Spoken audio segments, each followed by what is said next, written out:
tambahan kemuliaan yang tentunya bagi kita insan beriman sudah pasti mengetahui dengan informasi yang terus berulang setidaknya setiap tahun menjelang akan kemuliaan Ramadan, baik dari pagi, siang, sore, bahkan hingga malamnya. 24 jam, banyak sekali kemuliaan yang telah disampaikan oleh para guru kita, mengingatkan berbagai riwayat yang tersambung pada Rasulullah SAW. Hari ini kita akan belajar tentang doa pertama yang disampaikan, ditunjukkan, dipraktekkan dan dicontohkan oleh Nabi Muhammad SAW kepada kita semua sejak pertama kali melihat, menyaksikan hilal awal Ramadan. Dengan doa inilah diharapkan kita bisa mendapatkan satu rasa, satu frekuensi yang serupa seperti diisyaratkan Nabi untuk menikmati Ramadan. Referensi doa ini kita bisa temukan di antaranya pada hadis riwayat Al-Imam At-Tirmidzi radhiyallahu taala anhu, nomor hadis 3451. Hadis riwayat Al-Imam At-Tirmidzi nomor hadis 3451. Demikian juga nanti Imam Ahmad meriwayatkan dalam musnadnya, demikian Imam Ad-Dailami meriwayatkan pula dalam kitab sunannya. Nah teman-teman, seluruh riwayat ini nanti tersambung pada sosok sahabat mulia namanya Sayyidina Thalhah bin Ubaidillah, salah satu di antara 10 sahabat yang melalui lisan Nabi SAW dijamin masuk surga tanpa hisab, minal mubasysyirina bil jannah, yang diberikan kabar gembira melalui langsung lisan Rasulullah SAW. Sahabat yang sangat mulia, beliau dalam catatan sejarah terdokumentasikan lahir di kisaran 28 tahun sebelum hijrah, termasuk golongan orang pertama yang masuk Islam. Dari 40 orang as-sabiqun al-awwalun, beliau itu termasuk di golongan 8 orang pertama. Wafat tahun 36 hijrah, kemudian mengikuti perjalanan kehidupan dakwah Nabi SAW, menyertai bahkan pertahanan-pertahanan yang dilakukan oleh umat Islam dipimpin oleh Nabi ketika banyak sekali serangan-serangan, banyak sekali bukan hanya provokasi tapi tindakan-tindakan yang sangat menyulitkan umat Islam. Satu kali saja beliau tidak menyertai ketika berada di Syam dalam peristiwa Badar. Kemudian terluka dalam beberapa kesempatan sehingga ada bagian tangan beliau yang terluka, dan itu terbawa sampai kehidupan beliau sampai menjelang wafatnya, sehingga Nabi pun memberikan komentar, jika Anda ingin melihat seorang syahid yang berjalan, beraktivitas di muka bumi, maka lihatlah kepada Thalhah bin Ubaidillah. Dan juga beberapa riwayat sampai kepada kita yang viral di kalangan sahabat, jika Anda ingin menyaksikan orang yang sangat dermawan, orang yang konsisten dengan kebaikan, orang yang konsisten dengan kemuliaan Islam, orang yang konsisten dengan perjuangan hingga wafatnya, maka pandanglah Thalhah bin Ubaidillah. Wafat beliau dalam satu peristiwa fitnah besar, dan wafat dalam keadaan mulia seperti yang Nabi SAW isyaratkan. Jika Anda ingin melihat sosok syahid yang beraktivitas berjalan di muka bumi, yang nampak semua keteladanan nilai keislaman pada dirinya seperti dicontohkan dan diajarkan Nabi SAW, maka itulah Thalhah bin Ubaidillah radhiyallahu taala anhu. Dan teman-teman, yang paling menarik adalah di antara sekian perjalanan kehidupan beliau, beliau mendokumentasikan satu pedoman, satu petunjuk, satu doa yang disampaikan oleh Nabi SAW dalam pembuka Ramadan, bahkan saat melihat hilal pertama Ramadan. Dan inilah yang kelak didokumentasikan oleh Al-Imam At-Tirmidzi dan juga Imam Ahmad, demikian pula Imam Ad-Dailami dalam kitab-kitab hadis mereka yang bisa kita lacak dan bisa kita akses, bahkan bisa kita runtut riwayatnya sampai dengan bertemu kepada Nabi SAW, dari si fulan sampai ke Nabi. Nah, selanjutnya setelah kita mengetahui itu semua, saya memohon izin untuk menyampaikan rangkaian transmisi periwayat ini dulu untuk menunjukkan satu, betapa kuatnya referensi yang tersambung dalam ajaran-ajaran Islam pada penutur awalnya. Tidak ada satu rangkaian ibadah dalam Islam, khususnya yang pokok, yang tidak disertai dengan periwayat yang tersambung kepada Nabi Muhammad SAW. Semuanya runtut untuk menunjukkan originalitas, validitas, kredibilitas, sekaligus yang paling mudah dipahami untuk menunjukkan bahwa agama ini benar, petunjuknya benar, dan disampaikan oleh orang yang benar dengan cara yang benar, dan bisa kita temukan sampai bahkan kita berhidupan kini dan yang akan datang. Setelah itu kita pelajari inspirasi dari orang yang meriwayatkannya. Kok bisa orang ini meriwayatkan informasi dari Nabi? Siapa beliau? Apa pujian Nabi untuk beliau? Bagaimana kehidupannya? Nah, ketika kita memilih profesi yang sama dengan sosok periwayat ini, kita tiru keteladanannya sehingga kita bisa termasuk dalam ruang yang dipuji oleh Nabi SAW melalui sifat-sifat dimaksud.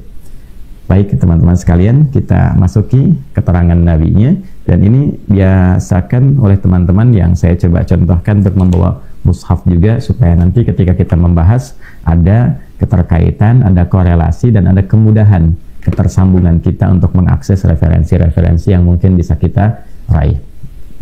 Qala, kemudian kita sambungkan qala itu untuk menyambungkan sanad ya. Nah, qala al-Imam Tirmidzi rahimahullahu taala, kemudian sanadnya langsung saya sambungkan ke Talha ibn Ubaidillah radhiyallahu taala anhu.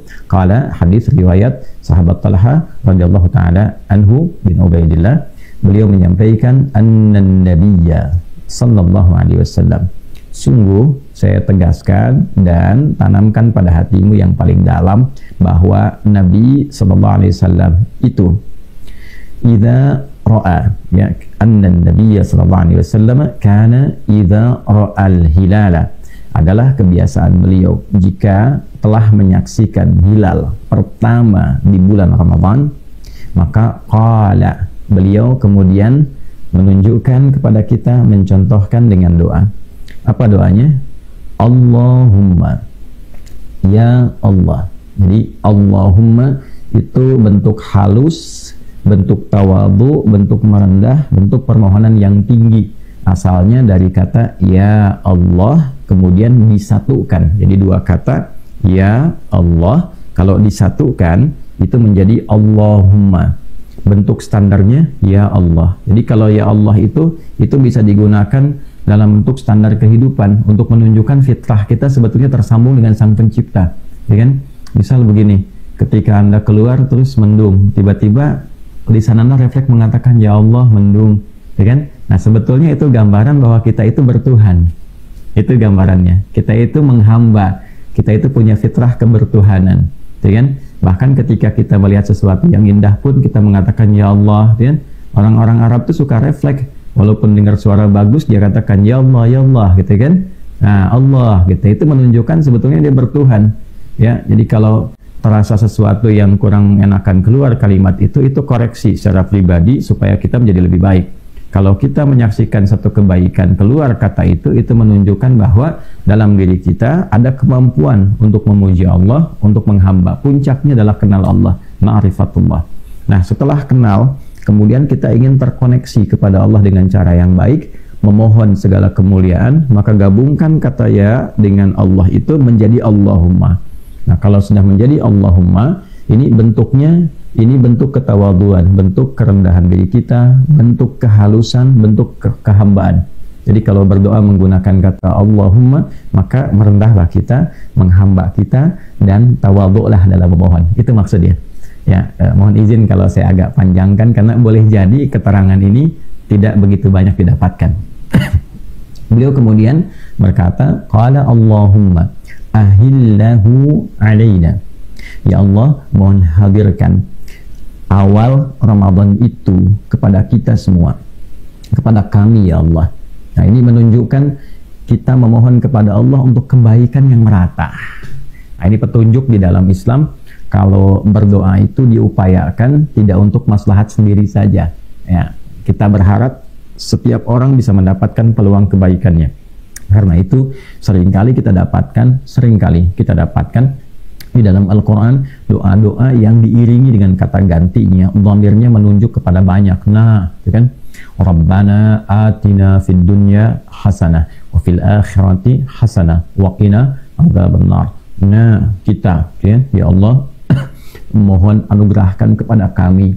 Ya, saat kita menyebut kami itu rasakan, bayangkan bahwa kita, keluarga, teman-teman, kerabat, orang-orang Islam dimanapun berada, orang-orang beriman, kan, dianugerahkan kebaikan di dunia, kemuliaan di akhirat. Nah, itu spiritnya. Ya Rabbana la tu'akhidna in nasina aw akhtana. Ya Allah, kalau kami ini keliru karena lupa, ya maka mohon jangan dihukum dengan kekeliruan itu, karena lupa itu yang menyebabkan kami berbuat salah. Nah, itu sertakan. Ya, bagaimana dalam rangkaian kehidupan mungkin pernah berinteraksi, kemudian ada kekeliruan yang berpotensi melahirkan kesalahan, ya, maka kita memohon dengan kalimat yang luas. Nah, di sini Allahumma ahillahu alaina. Ya, Nabi mengajarkan bagaimana doa itu dipancarkan aura kebaikannya untuk semua, untuk semesta. Ya Allah, mohon hadirkan awal Ramadan itu sejak nampak hilal pertamanya. Hadirkan awal Ramadan ini kepada kami semua. Ya, inilah kelembutan Nabi, terbiasa membawa semua bagian hamba Allah untuk mendapatkan rahmatnya. Termasuk dalam peristiwa Isra Mi'raj, ya, ketika Allah mengatakan Assalamu alayka ayyuhan nabi wa rahmatullah wa barakatuh. Ya, Allah memberikan satu pujian, satu kemuliaan, satu jaminan kebaikan kepada Nabi Muhammad sallallahu alaihi wasallam dengan kalimat langsung Assalamu alayka. Semua jenis salam dianugerahkan kepadamu wahai Muhammad, ya kan, sallallahu alaihi wasallam, dan rahmat Allah dan keberkahannya. Dan Nabi menginginkan, memohon kepada Allah supaya rahmat itu disebarkan pula bagi seluruh kalangan makhluk-makhluknya. Assalamu alayna wa ala ibadillahi salihin. Ya Allah, anugerahkan pula semua kebaikan yang terkandung dalam kata salam itu kepada kami hamba-hambamu dan kepada golongan orang-orang yang soleh di antara hambamu. Ya, itulah Nabi Muhammad sallallahu alaihi wasallam. Allahumma ahillahu alaina. Ya Allah, hadirkan awal Ramadan pada kami semua. Kalau kita di Indonesia, kita mohon hadirkan di seluruh bagian wilayah Indonesia ini, kan? Kemudian di bagian-bagian tempat-tempat lain yang baik. Bil yumni, satu, dengan rasa tenang, nyaman, dan nikmat. Ya, bil yumni, dengan rasa tenang, nyaman, dan nikmat. Ini teman-teman pelajaran yang sangat penting, karena boleh jadi ada yang mengawali Ramadan dengan perasaan belum tenang. Ya, kemarin yang nunggu-nunggu sidang isbat belum tenang ini, dan yang siap-siap menghadapi Ramadan awal belum tenang ini, ya kan? Nah, jadi bagaimana caranya ketika kita berhadapan dengan awal, apapun kondisinya, setelah ditetapkan Alhamdulillah tanggal 1 tenang, maka tarawehnya juga harus dimulai dengan tenang, puasanya dimulai dengan tenang. Ya, ada yang ketidaktenangannya dihadirkan dalam aspek materialistik misalnya. Aduh, bagaimana sahurnya besok, gitu kan? Bagaimana nanti bukanya? Bagaimana? Nah, kita memohon yang pertama kepada Allah, diajarkan oleh Nabi bagaimana menghadapi Ramadan ini dari sejak awalnya sudah mendapatkan kenikmatan, menikmati Ramadan. Ya, ada orang puasa belum tentu menikmatinya. Ada orang sholat tarawih belum tentu menikmatinya. Nah, kita minta di awal, sejak awal, ya Allah, anugerahkan dari awal Ramadan ini perasaan nikmat, perasaan tenang, perasaan nyaman, ketika sholat nyaman, ketika tilawah nyaman, ketika berdoa itu nyaman, ketika kita memohon itu nikmat. Ya, ini yang diajarkan oleh Nabi Sallallahu Alaihi Wasallam, sehingga orang-orang yang hidup di masa Nabi, kalangan para sahabat-sahabat mulia radhiyallahu taala anhum jami'an, itu ketika akan menghadapi Ramadan, perasaannya sudah terkondisikan, jiwanya sudah enak, gitu ya, dan semua amalan ternikmati, saking nikmatnya larut dalam ibadah. Ya, bisa berhenti itu aktivitas duniawi itu, bisa rehat sejenak, ya, kemudian fokus menikmati ibadah, sholatnya nikmat, baca Qurannya nikmat, berlomba-lomba dalam kemuliaan. Jadi ada yang lomba dalam ibadah ritual, ya, itu yang disebut fastabiqul khairat, itu ya, berlomba dalam meningkatkan kebaikan. Ada yang berlomba dalam ibadah harta, ya, bagaimana bisa bersedekah, bagaimana bisa kemudian motivasinya sangat tinggi. Bukan hanya diukur dengan uang saja, bahkan bisa berbagi bukaan, bisa berbagi hanya minuman, bisa berbagi hanya kurma, ya, satu bisa dibagi, ya, bahkan air pun kalau diilustrasikan bisa satu tegukan, itu bisa berbagi, saking menikmatinya. Kenikmatan-kenikmatan besar dalam keistimewaan Ramadan itu, ya. Jadi ini satu teman-teman, bagaimana menghadapi, mengawali Ramadan dalam perasaan yang nikmat.